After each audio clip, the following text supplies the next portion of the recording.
This looks like a normal college party in the summer of 2015. But what seemed like a normal college party would take a turn for the worse. This is Terrance McKinney. Terrance McKinney. A star athlete and wrestler at Chadron State College, and he was partying with his friends. However, after becoming extremely intoxicated, mixing alcohol, LSD, and psilocybin mushrooms, things would only go downhill for Terrance. As police arrived to the scene, they found McKinney covered in blood after cutting his neck with glass. After experiencing hallucinations, he would be transported to hospital, but in the ambulance, Terrance's heartbeat stopped and he died twice. Almost 10 years later, McKinney has just won his 6th fight in the UFC. I give it all to God. At the center of all of this was a man who was never willing to give up, even with all the odds stacked against him.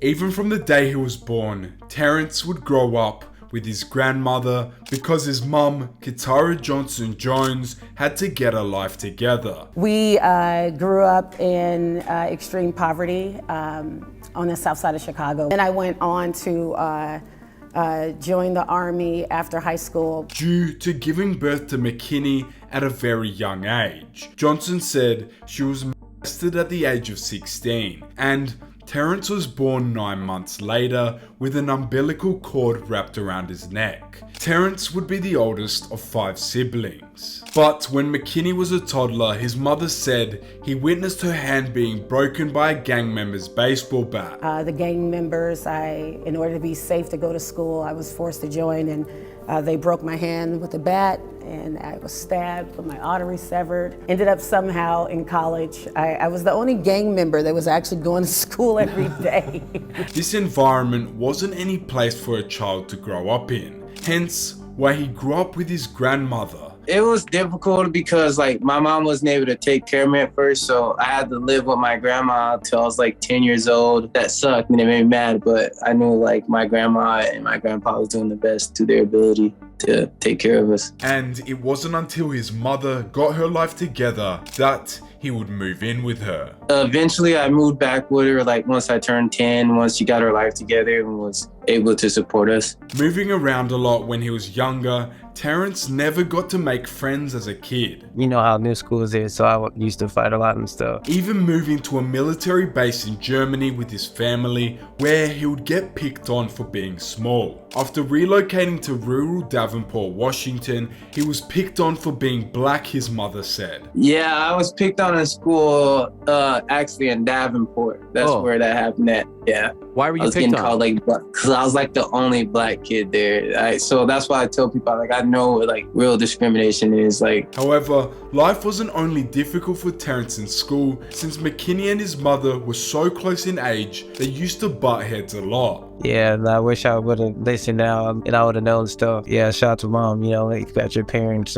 Listen to what they say, because later on you're going to be like, damn, I wish I would have listened. Therefore, this would add a lot more hardship to his life growing up. But eventually, after relocating to rural Davenport, Washington, once his mother joined the US Army, this is where he would be picked on for being black, his mother said. Eventually, they would finally settle down in Spokane, Washington. However, it was only after he moved to Spokane where he found his love for wrestling. McKinney got his start in wrestling in the 7th grade, with his mother balancing work, school, and motherhood on a shoestring budget. McKinney, who moved to Spokane at the age of 13, used wrestling as a social outlet. This start to his newfound wrestling career was something special for Terrance, because not only did it give him purpose in life, it also helped him make friends, taught him how to support others, taught him how to be kind, showed him what real hard work was, gave him drive, and gave him a will to win. Growing up, McKinney wore a singlet around the house. His mother, Kitara, said she'd often have to be creative with her budget to send him to wrestling camps. It's been quite a journey, Terrance's mother said. Sometimes I didn't have the money for him for lunch when he was younger, so thankfully he was a wrestler cutting weight.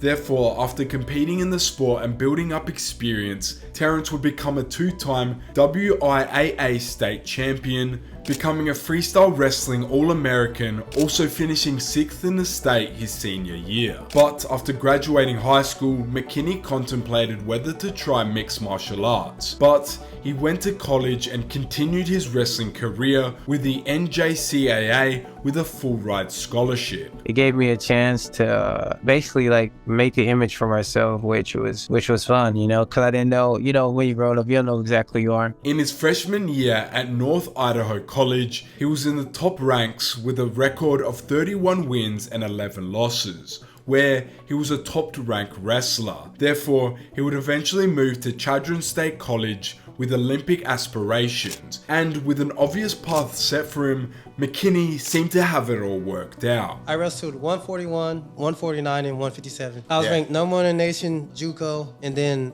for Division II, I was ranked number 2 in the nation. However, it was when McKinney seemed to be at the pinnacle where it all came crashing down. In the summer of 2015, Terrance was at a party. And as much as McKinney worked hard on the wrestling mats, he equally loved to have a good time and party. But on one summer night in Spokane, Washington, Terrance was at a party. At this party, he mixed LSD and psilocybin mushrooms with alcohol. So I was in college and I took like over an eighth of shrooms of vial acid. And I was drinking and like pretty like blacked out, like. And I'm at this party and it starts to kick in and shit, and I'm feeling good, you know, I'm chilling. Dude, I was tripping the whole time. It felt like I was just dreaming, like I was seeing all kinds of crazy visuals. So I go in the living room, I'm just gonna watch TV because obviously I can't go home, I'm tripping. And then like 3 demons came out of nowhere. And then bam, I see like 3 demons and I'm like, what the fuck? And I start trying to pray and they make me speak a whole nother language. I'm like, I'm speaking like some crazy shit. I'm like, what the fuck? So I just start praying in my head. I was like, these guys can't control my thoughts. They must think I'm a dummy. And then I was like, screw it, man. They're still here. And I was like, I'm not afraid of you guys. There's nothing you guys can do to me. And they shut my body down when I stand up. And I had to watch myself fall through a window, slow motion. I'm like, oh, fuck, no. And what started out as a night of innocent fun turned into a nightmare. To this day, Terrance has no coherent recollection of what happened that night. I was like in and out of consciousness that night, to be honest, Terrance said. Mostly, it just felt like I was dreaming the whole time. It wasn't like I was just laying down there sleeping. However, once police were called and arrived to the party, things would go from bad to worse, as McKinney would throw himself through a glass window. Spokane police.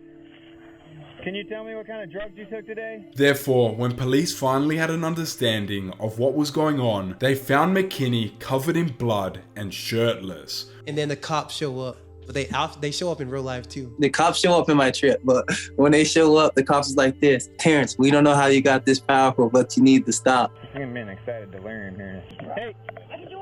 Hey, Terrance, calm down, take some deep breaths. Propped up against a wooden fence, he was delirious, waving his arms and shouting to police officers, "I'm so powerful, I can do whatever the fuck I want." Terrance, you don't want to hurt yourself.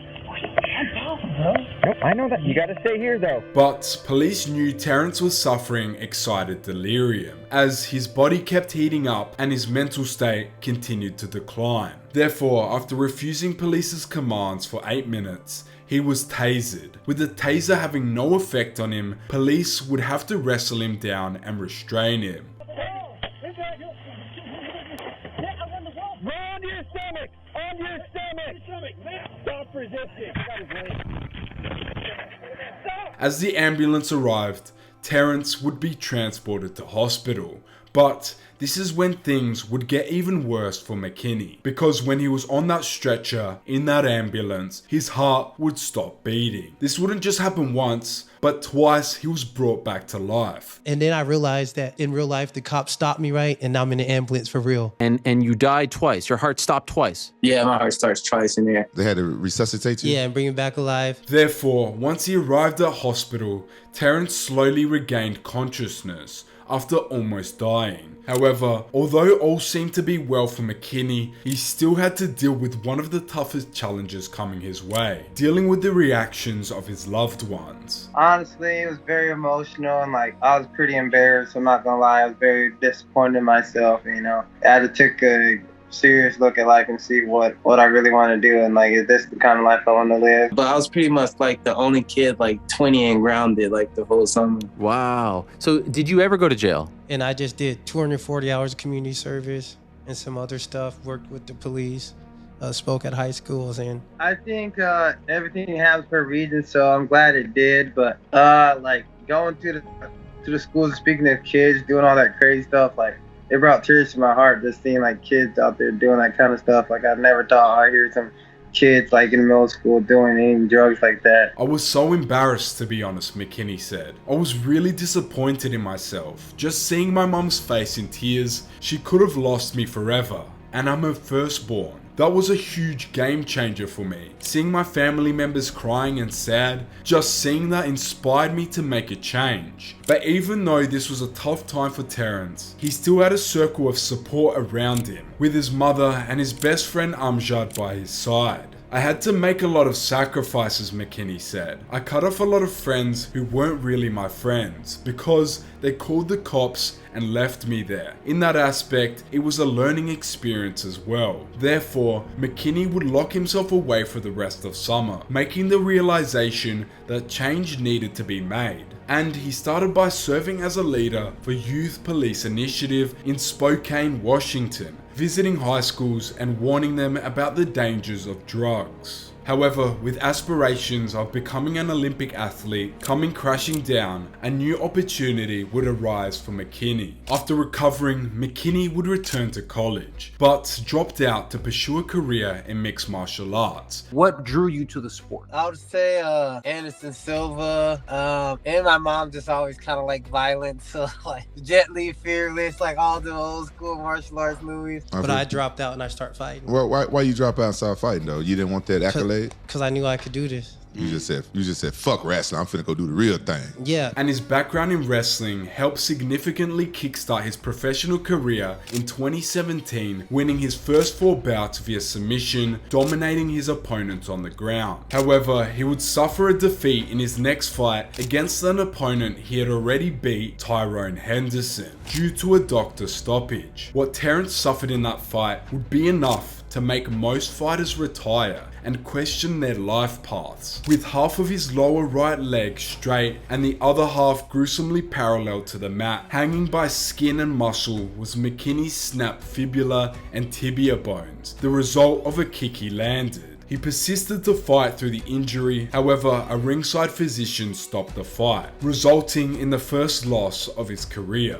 But due to this fight, McKinney would take a 7-month break from the sport to recover. With an injury like that, a lot of fighters would be depressed, McKinney said, but I knew I could get back soon. I was blessed. Nobody snaps their leg to where it's disgustingly flopping around and continues fighting, said McKinney's coach Rick Little. He just ignored it and tried to do what he had to do to win. However, when Terrance returned to the octagon, he would compile a 3-fight winning streak, eventually getting a call to fight on Dana White's Contender Series for a chance at a contract. This fight was everything McKinney had been building up to his whole life. However, he would face Sean Woodson, coming up short and losing by flying knee in the 2nd round. You got knocked out in your Contender Series bout. Did you feel like the dream was dead? No, I didn't, because I knew I was like dominating that whole fight. I just made one mistake. I knew like if they like me then, they'll like me now. I just need to keep doing what I do. And like, how did you stay ready? How did you keep your mind in the game saying that you're still going to do this after the Contender Series to then get that call up?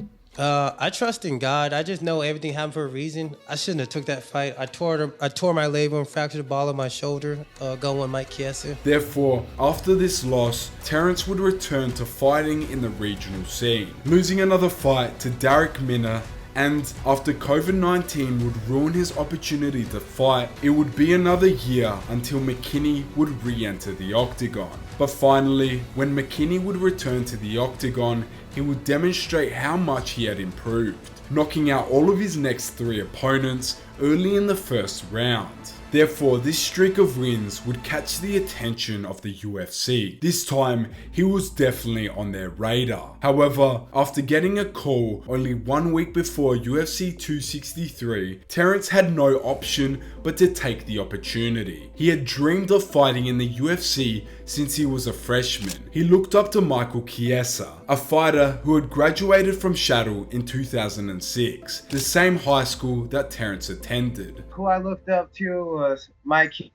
Like, he's one of the main reasons I started fighting, like, because he was from my town. Like, he was really like a big brother to me, you know, back in the day. Like, but as he would face Matt Frivola in his debut, McKinney would win the fight in just 7 seconds, making it the fastest knockout in the UFC lightweight division to this day. Fight starts, I already know he likes to kick people if they're too tall. We're drilling in the back, 1-2 if he's gonna kick me. And as soon as I saw that kid's feet about to move, I hit him with the 1-2 fast as hell. And yeah, the rest was history. Honestly, I'm not trying to think about it too much, because there's still a lot of things that I really need to get done that I'm really trying to do. Like, until I touch the UFC gold, like, I don't even want to care about none of these wins. Since joining the UFC, McKinney has gone 6 wins for 4 losses. Even though I lost my last fight, I was able to take so much, and now I feel like it's gonna push me to a whole nother level that people haven't seen. Like, I'd rather take these losses now instead of when I'm in the rankings. Just know I've been through worse, and